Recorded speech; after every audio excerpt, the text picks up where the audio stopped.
안녕하세요. 영신교회 한원민 목사입니다. 4월 2일 목요일 큐티 본문은 마가복음 13장 14절에서 37절까지의 말씀입니다. 제가 오늘은 28절부터 37절까지 본문을 읽어드리겠습니다. 무화과 나무의 비유를 배우라. 그 가지가 연하여 지고 잎사귀를 내면 여름이 가까운 줄 아나니 이와 같이 너희가 이런 일이 일어나는 것을 보거든 인자가 가까이 곧 문 앞에 이른 줄 알라. 내가 진실로 너희에게 말하노니 이 세대가 지나가기 전에 이 일이 다 일어나리라. 천지는 없어지겠으나 내 말은 없어지지 아니하리라. 그러나 그 날과 그 때는 아무도 모르나니 하늘에 있는 천사들도 아들도 모르고 아버지만 아시느니라. 주의하라. 깨어 있으라. 그 때가 언제인지 알지 못함이라.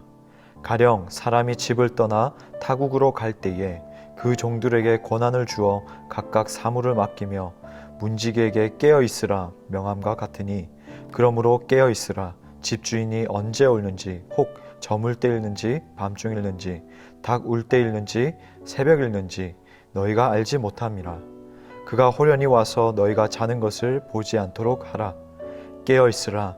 내가 너희에게 하는 이 말은 모든 사람에게 하는 말이니라 하시니라. 준비하다라는 말은 우리의 삶에서 빠지지 않고 등장합니다. 결혼, 출산, 직업, 집 등을 계획할 때에 수개월에서 수년 동안 진행되기 때문에 신중하게 준비를 합니다. 이러한 것들을 준비할 때 우리는 대충 하지 않습니다. 우리는 몇 번, 아니 몇십 번 두들겨보고 신중하게 준비합니다. 그리스도인의 삶에서 가장 중요한 그리스도의 재림은 어떻게 준비하며 맞이해야 할까요? 무화과 나무는 겨울이 끝날 때쯤부터 잎이 나오기 시작하여 여름이 시작되기 전 만발합니다. 그래서 사람들은 무화과 나무 잎이 나오는 것을 보면서 여름이 임박하다는 것을 감지할 수 있었습니다. 이 비유의 의미는 무화과 나무가 잎을 내는 것이 여름이 가까웠다는 사실을 의미한다고 말할 수 있는 것처럼 다가오는 예루살렘의 멸망의 증거를 확실하게 볼 수 있다는 말씀입니다. 30절 말씀에 예수님은 제자들에게 이 세대가 지나가기 전에 이 일들이 모두 이루어질 것이라고 예고하셨습니다. 예수님께서 말씀하신 이 세대는 1차적으로 마가복음에서 예수님과 함께 살던 사람들의 악한 시대를 말합니다. 이 악한 세대의 멸망은 예루살렘의 파괴와 함께 성취되었습니다. 2차적으로는 이 세대는 세상 종말 당시의 악한 세대로 볼 수 있습니다. 예수님의 종말에 대한 예언이 먼저 예루살렘 멸망을 통해 성취된 것처럼 마지막 세상 끝날의 심판도 완전히 성취될 것입니다. 31절 말씀을 계속해서 보면 예수님께서는 하늘과 땅은 없어져도 이 말은 없어지지 않고 반드시 성취될 것이라고 하셨습니다. 그러므로 당시의 제자들과 우리는 징조를 잘 분별하여 그 시기를 지혜롭게 대처할 수 있도록 영적으로 깨어 있어야 합니다. 32절 말씀에 예수님은 종말의 시기가 모든 인류, 하늘에 있는 천사들, 그리고 심지어 인자도 감추어져 있을 만큼 하나님의 주권에 속한 종말은 어떤 경고도 없이 오기 때문에 늘 깨어 있어야 한다고 말씀하십니다. 두 번째 비유로서 이 문지기 비유는 예수님의 재림과 그 시기를 알무도 알 수 없다는 말씀을 설명하고 있습니다. 이 말씀의 핵심은 문지기가 주인으로부터 돌아올 시기에 대해 어떤 말도 듣지 않았으며 오직 주의를 기울이고 깨어 있으라는 당부만 받았다는 것입니다. 그래서 문지기는 밤 시간 내내 깨어 있어야 합니다.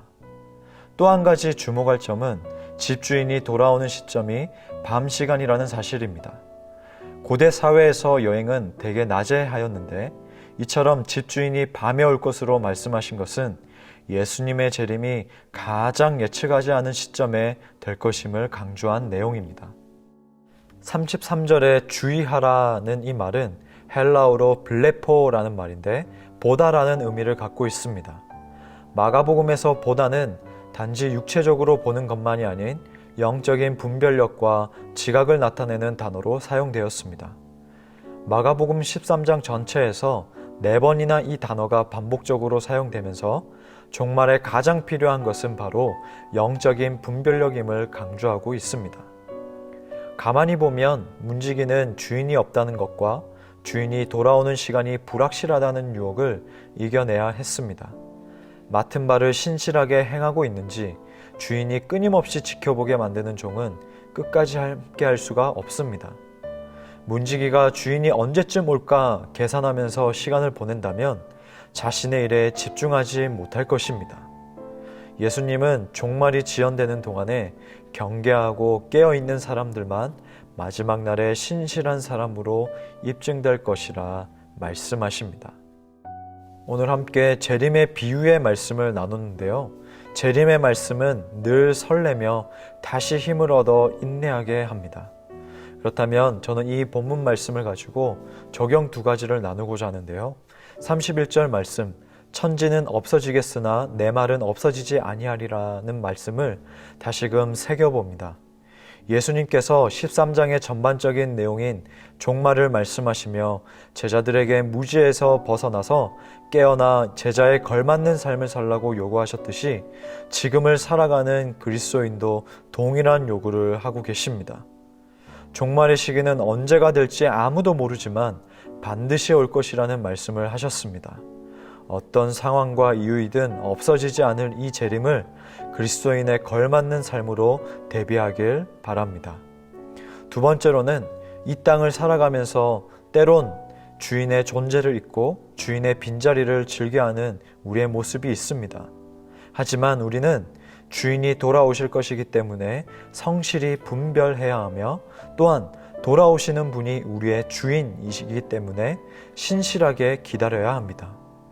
주인을 잊기보다 시간을 잊고 영원히 기다릴 것처럼 살아가고 주인의 부재를 즐기기보다 다시 뵐 그 날을 사모하며 살아가는 그리스도인이 되기를 소망하며 축복합니다.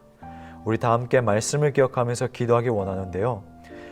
천지가 변해도 영원히 변하지 않는 주님의 약속을 기억하는 삶을 살게 하소서. 주인이 올 때까지 그 자리에서 신실하게 기다리는 충성된 종이 되게 하소서. 함께 기도합니다.